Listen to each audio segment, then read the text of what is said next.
महाराज, आज पुत्रदा एकादशी है। जिस नारी को संतान नहीं हो रही हो, बहुत प्रयास कर लिया हो, पुत्रदा एकादशी पूरे साल में 2 बार आती है। एक श्रावण के महीने में आती है, दूसरी पोषादिक्रम में आती है। श्रावण के महीने की जो पुत्रदा एकादशी होती है, ये संतान की वृद्धि करने वाली होती है।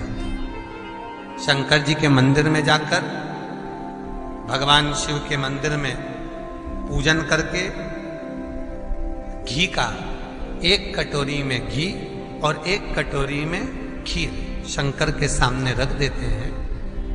भगवान शंकर के मंदिर पर चौखट पर घी का दिया लगा देते हैं। शंकर जी की चढ़ी हुई 1 बेलपत्र साथ में रखें और 1 बेलपत्र को उठाकर शंकर जी के मंदिर की चौखट पे ही बैठकर चबा चबा कर खा लेते हैं। जो 1 बेलपत्र लेकर आए हैं वो अपने पति को खिला देते हैं। कहते हैं पुत्रदा एकादशी के दिन ये कर लेने पर संतान की प्राप्ति हो जाती है, पुत्र की प्राप्ति हो जाती है। ये वो एकादशी है। माठी के घरों में संतान के लिए उसने बहुत तप किया था, बहुत, कि मेरे घर में औलाद हो जाए, मेरे घर में संतान हो जाए।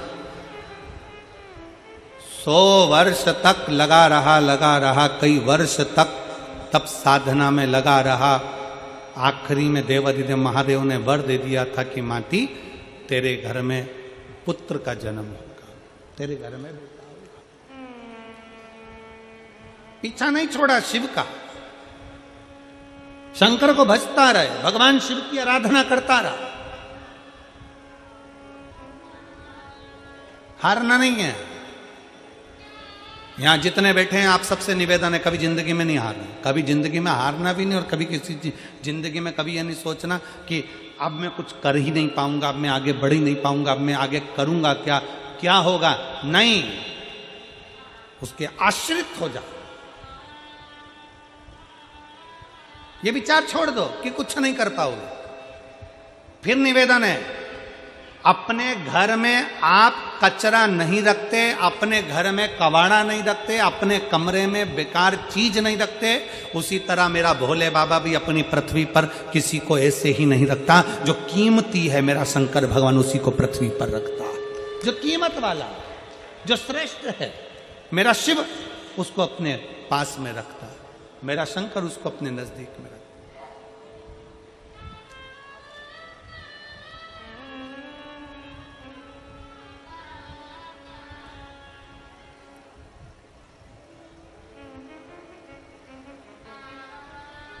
शिव पुराण कह रही है, माठी ने तप किया, साधना करी, शिवजी ने वर दे दिया कि तेरे घर में एक बेटा जन्म लेगा। पत्नी गर्भ से भी हो गई। अब उसके मन में यह संशय था कि मैं इतने साल का हो गया, 55 साल का हो गया, 50 साल का हो गया, मेरे घर में औलाद होगी कि नहीं होगी, मेरे घर में संतान की प्राप्ति होगी कि नहीं होगी, मेरे घर में बच्चा होगा कि नहीं होगा। भगवान पर अगर भरोसा करा गया है तो भगवान उस भरोसे को कभी नहीं। इन्होंने लिखा है, एक बार हमारे बच्चे को गोदी में लेकर आशीर्वाद दें, परंतु बहुत दूर हो गए, आप कहीं पर भी हो गए, मना नहीं, व्यासपीठ आपकी है और आप व्यासपीठ के हैं, हमारी तरफ से यहीं से साधुवाद है, बाबा की कृपा और इतने भक्तों का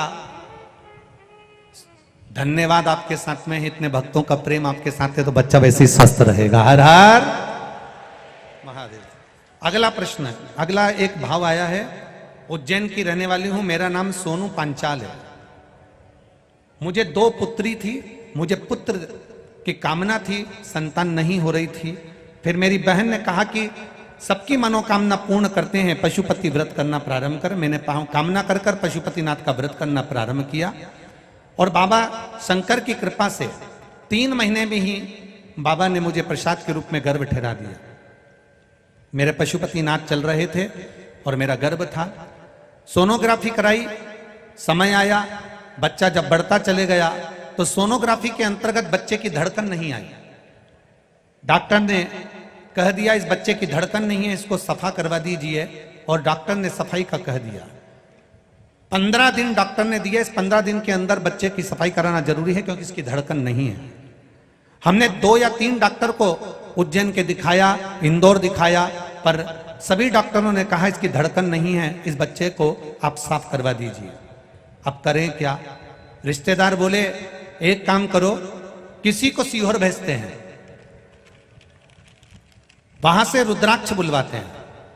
सीहोर वाला महाराज कहता है रुद्राक्ष का जल पीने से सब दुख दूर होते हैं। हम परिवार का व्यक्ति को रुद्राक्ष लेने सीहोर भेजा और बच्चे की फाइल दिखाकर एक रुद्राक्ष लेकर आया, उसको पानी में गलाते शिव जी को चढ़ाते। 15 दिन डॉक्टर ने दिए थे, 15 दिन हमने भी महादेव के चरणों में रख दिए।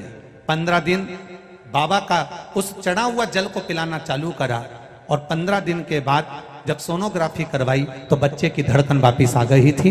बच्चे का जन्म हुआ है, उसका फोटो लगा रही हूं गुरुदेव, आपका आशीर्वाद, बाबा की कृपा, उस बच्चे का फोटो का आप दर्शन कर सकते हैं। बच्चा पूर्ण तरह से स्वस्थ है, उसकी धड़कन मेरे बाबा ने वापिस दे दी। बहुत बहुत साधुवाद। श्री शिवाय। शिव तत्व है।